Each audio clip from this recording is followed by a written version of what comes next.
49ers are benching quarterback Colin Kaepernick for Blaine Gabbert, according to ESPN's Adam Schefter in multiple reports. Kaepernick has passed for just 286 yards the last 2 games, and the Niners are 2-6. He's failed to score a touchdown for the 2nd straight game and 3rd in 5. Stephen A., what went wrong here? Well, what went wrong here is the 49ers as an organization is laughable and inept, and they're reaping exactly what they have sown. If you hadn't gotten rid of Jim Harbaugh, this would not be happening.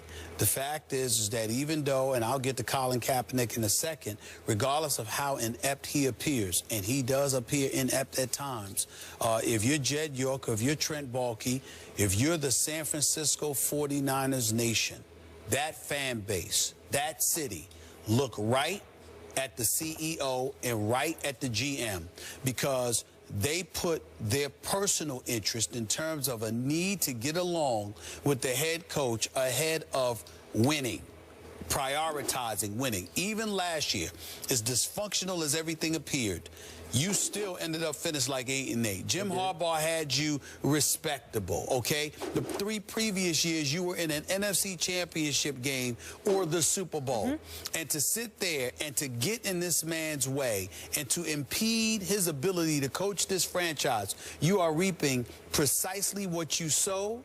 You brought this on yourself, and you are getting what you deserve. That's number 1. Number 2, let's get to Colin Kaepernick. He has regressed. There is no question about it.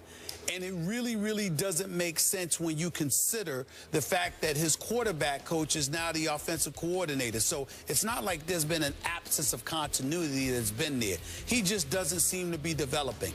And just sitting in a chair and playing a role of couch psychologist here, whatever you want to call it, I look at a Colin Kaepernick that does not seem interested in playing the game of football with the people he plays for, the organization he plays for, and the teammates he plays with.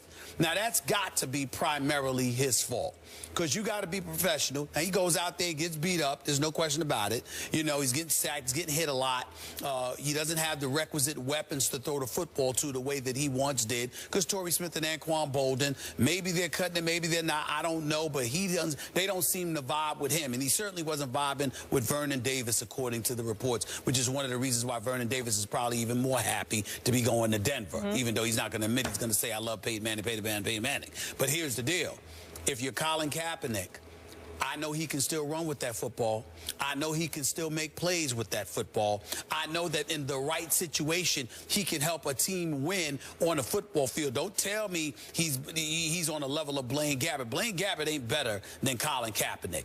It's just that the situation is so dire that they had to make a change. I look at Colin Kaepernick's body language. He appears incredibly indifferent and apathetic. He doesn't appear to want to be there playing for that organization in that system any longer. He's not the same Colin Kaepernick that was tugging away at the heels of Alex Smith, excited about playing the game of football. He seems to be an entirely different person, and I'm not going to blame it on a loss of ability. I'm going to blame it on a loss of interest. He needs to be moved. He doesn't just deserve to be benched. He needs to be traded. Philadelphia is what I think would be an ideal spot for him, me personally speaking, but he needs to be traded. He needs a new environment. He does not want to be there any longer, and it's written all over his face. Yep, I agree with that. So let's trace what just happened. You recall we went back and forth that year, back in 2012, Harbaugh going back and forth between Alex Smith and Kaepernick, and I said I would just close my eyes and plunge and go with Kaepernick. Yep. Supremely gifted young man. Loved the way he threw, big velocity, big arm. And obviously, I loved the way he could run with the football. And you remember that first playoff run, what he did to the Green Bay Packers at Candlestick Park? 181 yards rushing on 16 carries. Whew. What a show he put on. And they got all the way, as you remember, to the Super Bowl. And I thought there was pass interference on Crabtree in the end zone, but it's close. It's real close to winning that Super Bowl.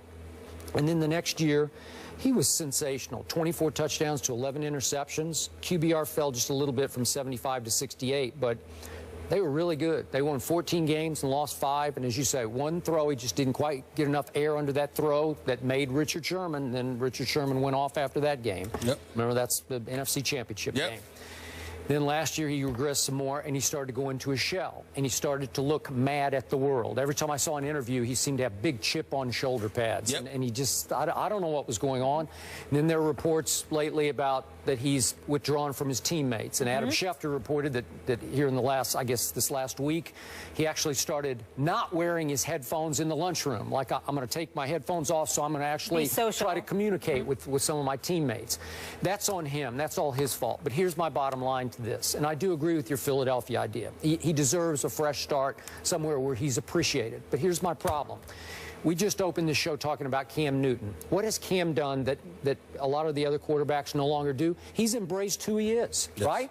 He runs with the football on occasion when it's called for. Now, you don't love the power runs, but not the power runs, but I love him running. I do too. I love him running, and it doesn't seem to bother him, and it seems to ignite his football team, and it makes it a little easier on him because it makes it so much harder on the defense to prep for that. Let me say this to you. Colin Kaepernick does not deserve to be mentioned in the same breath as Cam Newton, but not because of talent. Look at Cam Newton's attitude. Look at how he infuses the guys around him. Now, this is a guy that used to wear the towel over his head and sulk and all of that other stuff. He does not do that. No, he doesn't. Cam Newton is a leader. He is. Cam Newton inspires guys around him. Guys love being his teammate. I don't see any of that. I don't know if they used to. If we go back 3-4 years ago. But I don't know. But but Colin Kaepernick, this ain't his first or second year. No. This dude has been around for 4 years. Colin Kaepernick doesn't seem, you don't hear anyone speaking up for him. No one. No one. I'm talking about as a person. Now, I don't know how fair that is. Because, I mean, I don't know him. Seems to be pretty nice to me. But if you're a guy that's to yourself, the reason why that's the antithesis of what a quarterback is supposed to be is because the quarterback needs everybody else to do their job.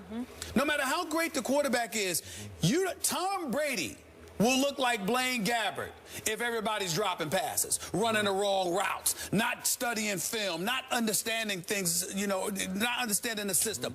You need other guys. And as a quarterback, you have to inspire guys to want to be there. The fact that Vernon Davis could get traded and literally get out of bed and talk about, man, all I could think about was Peyton Manning. The fact that the Gronkowskis and Edelmans and Amendolas of the world, everybody talking, even Bill Belichick is Tom Brady, Tom Brady, Tom Brady. The fact that you got teammates talking about how great Aaron Rodgers is as a talent and everything he brings to the table. Tony Romo, the way his teammates rave about him. You cannot be a quarterback that in any way alienates people.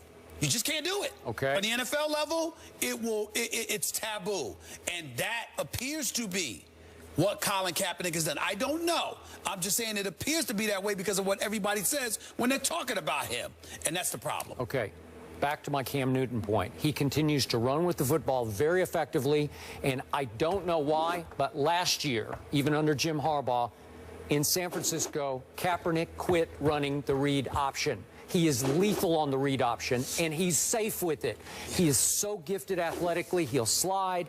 He gashes defense because he has such long strider acceleration. To piggyback off your point, didn't we hear something along the lines of what Balky and York wanted him to be doing? And how to some degree that was interfering with Harbaugh? Because what I'm saying is that Colin Kaepernick was playing one way for a period of 2 to 3 successful years, and it was flowing. And then all of a sudden last year we saw a change. And we didn't understand where it was coming from. And if you watch Harbaugh coach at Michigan, that's the guy that's coaching at San Francisco.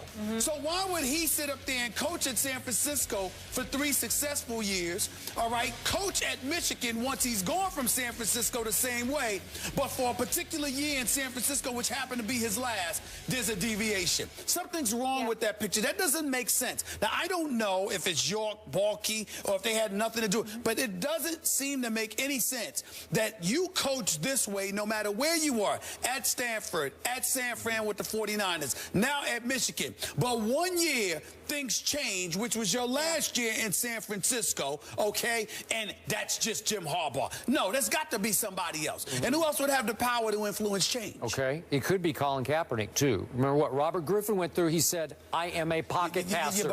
I do not run anymore. But Robert Griffin went through that because Haloti Ngata almost took his leg off his body. That has not happened to Kaepernick. That has not happened to Kaepernick. So why would he do that? I don't know. And I've never heard him say that. We've heard Robert Griffin III say that. We haven't heard that from Colin Kaepernick. Well, so where's it coming from?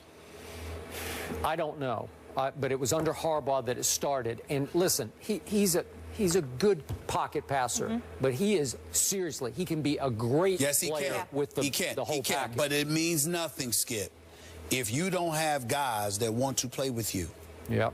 And that's what I don't know. We don't know. But we got to literally ask those kind of questions with what we're seeing transpire. Because there's no reason on earth why Blaine Gabbert should be playing before Colin Kaepernick. I mean, that's just a joke. The fact that that's happening. QBR to your come on, I said before that draft, Blaine Gabbert can't play in this league. The fact that that happened. Something's going on. Something's going on. 100%. Something's going on. Not to mention, I have it listed here, but the 12 notable players they lost since the end of last season. They lost a ton of their pieces as well, in addition to retirement, injuries, etc. I hope he gets traded. I hope he comes. Listen, I wouldn't mind seeing Colin Kaepernick in Philadelphia would be special. Yeah. I think so. All right. With his, DeMarco Murray, Ryan Matthews, a read option, plus a couple of receivers to pass the ball to. I mean, that's not bad. Colin Kaepernick in Philadelphia, that would be very interesting. All right, we'll leave it on that. Coming up, did you guys hear what Tiger Woods' former caddy had to say about his old boss? We'll tell you that and react on the other side.